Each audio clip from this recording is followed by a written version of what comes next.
Então, a seção 2.1.2 vem aqui a lei de Coulomb.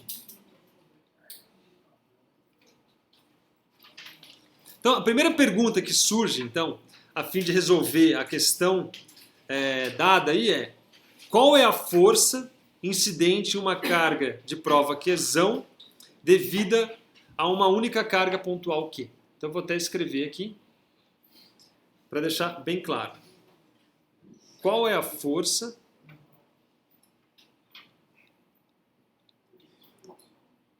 incidente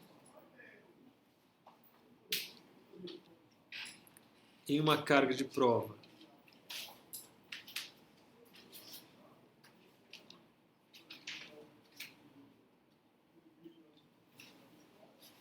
Qzão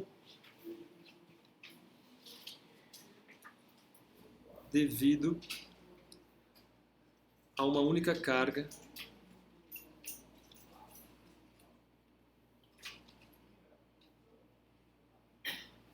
pontual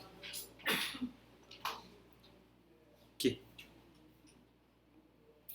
Bom, o primeiro a responder a essa pergunta foi um cara chamado Charles Augustin de Coulomb, que é um francês, e ele respondeu essa questão em 1783, tá certo? Então o Coulomb, ele foi o primeiro a notar empiricamente, tá certo? No seu laboratório lá, ele viu como é que a natureza funcionava, né? E ele notou que o módulo da força entre as duas cargas elétricas pontiformes, né? Você tem carga Q1 e Q2, o módulo da força ela era diretamente proporcional ao produto dos valores absolutos dessas cargas e era também inversamente proporcional ao quadrado da distância R entre elas. Tá certo? Em outras palavras, o que Coulomb se atentou no seu laboratório é que o módulo da força era proporcional, isso aqui é símbolo de proporcionalidade, a Q1, Q2, dividido pelo módulo de R ao quadrado. Tá certo? Então você tem aqui uma carga Q1, você tem aqui uma carga Q2, essa carga Q1 exerce uma força sobre a carga Q2, a carga Q2 exerce uma força sobre a carga Q1. Vamos chamar essas duas cargas positivas aqui, por exemplo. E o que ele se atentou é que o módulo dessa força aqui, ela era proporcional ao produto dessas cargas e inversamente proporcional a essa distância aqui, ó, entre elas, tá certo? Ao quadrado da distância, tá certo? Ou seja, se o cara dobrasse essa distância aqui, o que ele notou é que a força caía por 4, certo? Se ele triplicasse essa distância aqui, ele via que a força caía por 9, né? E aí o cara foi vendo, né?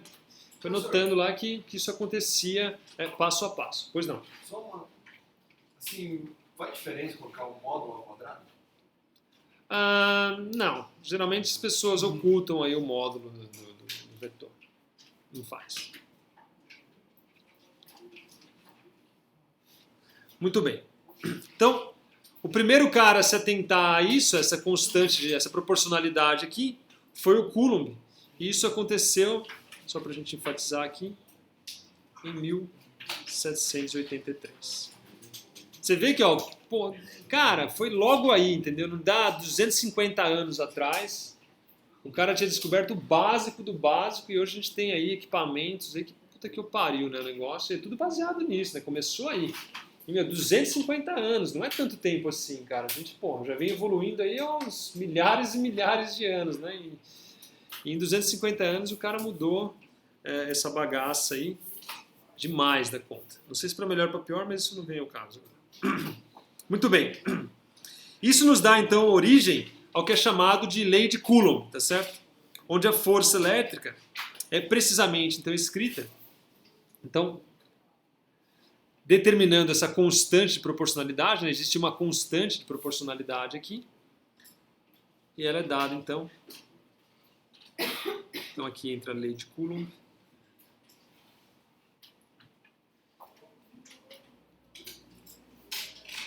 Que o F é igual a 1 sobre 4π epsilon 0, Qzão sobre R ao quadrado, R versor, certo? Isso aqui é o que é conhecido como lei de Coulomb. Esse versor aqui, ele é um vetor de módulo 1, né, que aponta aí na direção da linha que une as duas cargas, tá certo? Então eu tenho aqui agora uma carga Qzinho, tenho aqui uma carga Qzão, então eu tenho uma linha aqui, ó, que une as duas. Esse cara aqui é o meu R versor, esse cara aqui é o meu R versor, certo? A direção dessa força aqui vai depender, como a gente vai ver, do sinal das cargas, tá certo? Então, se as cargas forem de sinais opostos, elas são atraídas. Se elas forem de sinais iguais, por exemplo, duas cargas negativas, elas se repelem, tá certo? Tudo isso é empiricamente, foi lá no laboratório, estudou, viu lá que isso acontecia. Essa constante aqui, ε0, ela é chamada permissividade.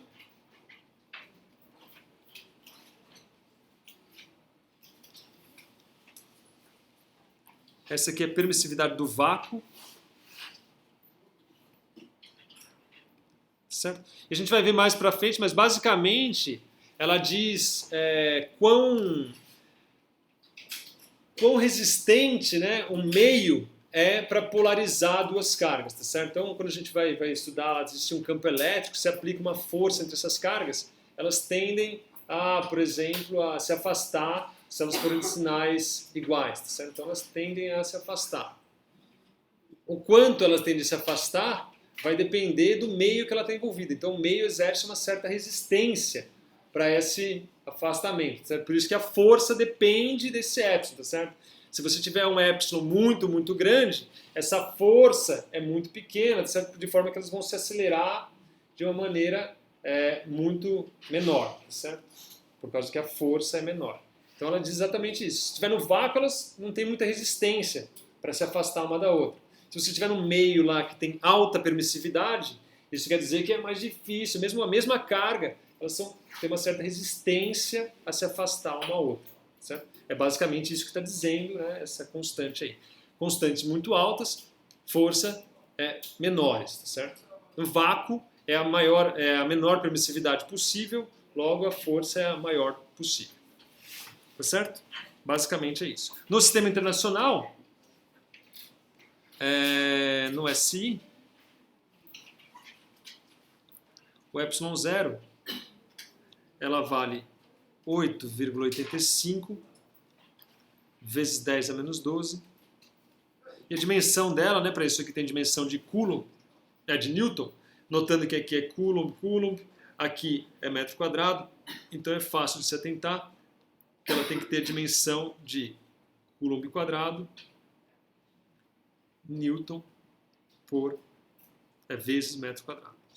Por quê? Porque quando eu multiplicar aqui, né, 1 sobre ela, vai ficar 1 sobre Coulomb ao quadrado, cancela com Coulomb ao quadrado aqui. O metro ao quadrado cancela com esse 1 sobre metro quadrado e sobra aqui Newton, né, que é a dimensão da força no sistema internacional. Maravilha? Perguntas? Muito bem.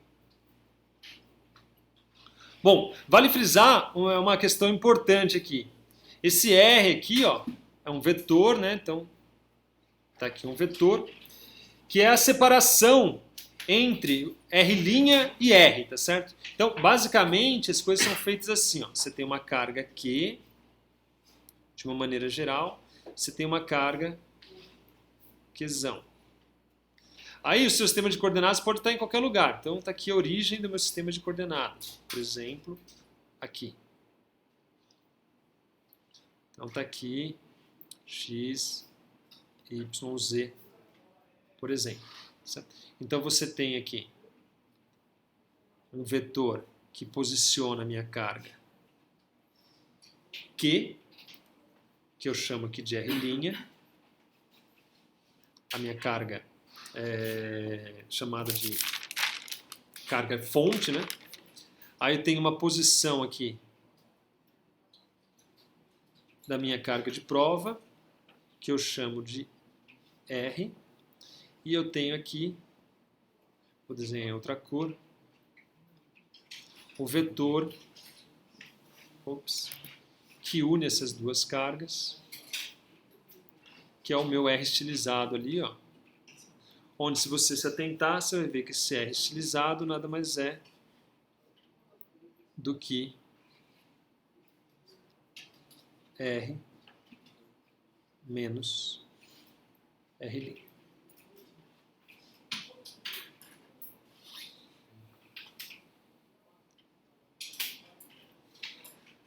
Tá certo? Então, esse R aqui é um vetor que liga as duas cargas. O R versor, se você quiser calcular ele, nada mais é do que R dividido pelo módulo de R.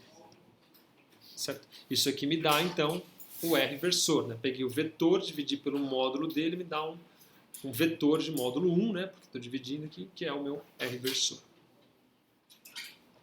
A lei de Coulomb, juntamente com o princípio da superposição, ela constitui aí os ingredientes básicos, né? Aliás, o ingrediente básico da eletrostática, tá certo?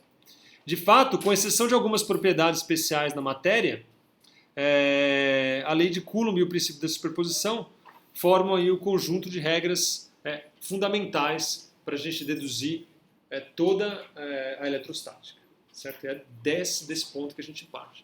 Então, nós temos uma lei, né? A lei é uma coisa que a gente não tira meio do chapéu, empírico, vai no laboratório, mede. Por que a lei é assim? Por que o universo funciona assim? É uma questão mais filosófica, né? Para outra linha de pesquisa. Talvez exista, obviamente, alguma origem lá do Big Bang, por que as forças elétricas são assim, mas a gente não vai se atentar a isso. O fato é, dado que a natureza se comporta assim, como é que a gente pode, então, utilizar dessa lei da natureza para conseguir descrever a dinâmica, certo? Que é isso que a gente quer, né? A gente quer, na física, entender a dinâmica das coisas. Dada a condição inicial num tempo x, eu quero saber como é que vai estar as coisas num tempo y, certo? É isso que eu quero descobrir, seja o que for. Né? No caso aqui, a gente está falando de cargas elétricas. Maravilha? Alguma pergunta? Não? Muito bem. Então, dando continuidade, a gente define uma outra grandeza importante, de suma importância, que é denominado, então, o campo elétrico. Então, o que vem a ser o campo elétrico?